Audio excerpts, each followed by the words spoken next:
video, I'm gonna share my best advice from what I've picked up on being an independent artist the last 6 years. You're gonna learn what you need to do to make it as an independent artist, the biggest thing you're missing out on, and the most important lesson that I've picked up on the last few years that you probably won't expect. But first, when I talk about making it, what do I actually mean by this? When I was young, I thought making it was be rich and famous, and that was my goal. Get money, be famous. And I think it's a problem like a lot of us face actually. We think making it, especially young artists who are just coming up at the scene, we think making it is like private jets, red carpets, all this money and fame and cars. All that stuff, that's awesome. Like I'm down to have a private jet and I would love to have all those cars. But all of that is like a byproduct of making something great. You just spend your time, all of it, doing something you love. And you've made it. Like that's life. And you can spend time doing something you love and being really rich doing it, right? You could also spend all your time doing something you love and be really poor. Maybe not so great, but you're doing the thing you love to do. The tough part here is if you're poor, it's difficult to balance your time pursuing your art because you're trying to find ways to make money. So how do you make money as an artist? Sad reality here is, as an artist, you're not gonna make money with your music specifically, like streams, until you've built a big enough audience where you can generate millions of streams. It does take time. For example, I have a side project called Palma where I write and produce dance music, and only now it's starting to make good money because I'm getting millions of streams, but that's taken a long time to build. Think of your refrigerator for a second. I know that's kind of weird, but think of it stocked with all the food you want for 2 solid weeks.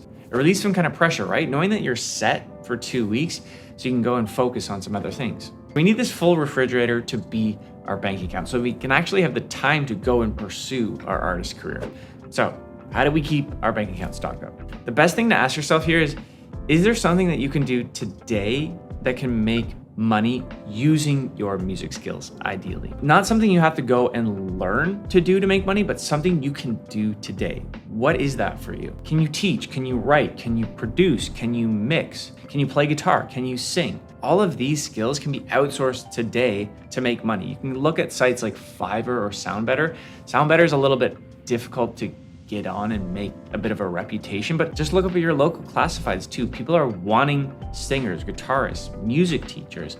There's stuff that you can make money within music today. It might not be ideal for you, but at least it's gonna keep your refrigerator stocked so you can focus on some other things. You can also put up posters in your neighborhood. I see that all the time in my neighborhood, and if people are still doing it, probably works. So I wouldn't recommend diving in and pursuing your art full time unless you have a plan to make some kind of money or have someone else that can support you. So at the beginning of my artist career, how I started to make money was I found a niche in Germany actually where I was living to play in people's living rooms. They're called sofa concerts. And I played a lot of those and I was able to make really good money. I then started a YouTube channel hoping that would make me money. It didn't make any money until about 4 years in. So first thing, have a plan to make some money so you can pursue your art.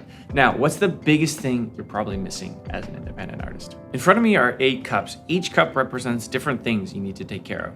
Instagram stories, TikTok, YouTube, PR print, radio, concerts, Spotify promo, songwriting, make money. There's probably even more cups I'm missing too. Now, this jug of coffee represents the total time you have in 1 week. When I first started, this is what my life looked like. Little bits of time spread on way too many things. So when you apply focus, this is what my career looks like now. The best part about this is eventually one of these cups is going to start making money too, so you can actually get rid of the make money cup because songwriting, YouTube, something else will start being your main bread and butter. That's gonna take a lot of time though. So if you want a successful career as an artist, start being ruthless with your time and start focusing on things that are actually going to develop your career. I know you feel like you might be missing out because you're not posting an Instagram story or whatever. I feel that too, right? There's pressure from that. But what's gonna be most beneficial for you in the long run? Sitting down and actually working on your skills or just posting about it? So now you know the huge importance of focus.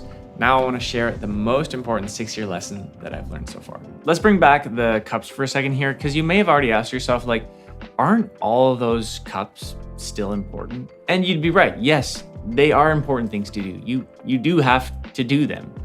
But Charles, you told me just to do not all the cups, but only a few of the cups. I know I'm stepping over myself a little bit, but let me explain. You can write off some of the cups for the short term, but over the long term, you will need to get to all the cups and fill them with coffee. Okay, I'm gonna give you a maybe bad example, but it's still gonna work, so stay with me here. Like, think of your favorite artist for a second. Are they fundraising for a new record while promoting a tour and making a YouTube video and then making an Instagram story? Likely not. They're not doing all those things. They may be doing some of them, but they have a team to do the rest of the cups. At the beginning, you're not going to have a team, right? Because it's just you. So for the short term, you do have to write off some of the cups. In the long term, you'll have a team to look after the rest of the cups. Maybe you'll get signed to a record label, maybe not. You can still do it independently.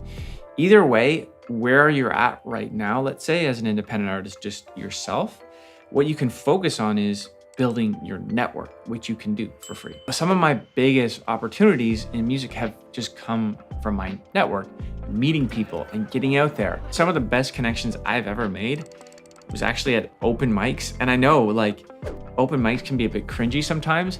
I've definitely met more people I didn't like at open mics, but the few that I did meet at open mics, I'm great friends with, and they've just given me so much opportunity that it's just like, it's come back tenfold. Things that you might find cringy can actually add value in the long run. No matter how hard you try to make it or pursue being an independent artist, there are always curveballs that will come your way no matter what. Like, you can't just watch this video and be like, I'm good to go. It's why I think you would like my free newsletter right here. Maybe you have writer's block, maybe you just lack inspiration, or you're just stuck in a loop and you can't make progress. Every Saturday, I send out exclusive tips to over 20,000 creatives, just sharing my journey, sharing what's worked for me, learning from each other. I think you'll like it. I hope to see you in the next one.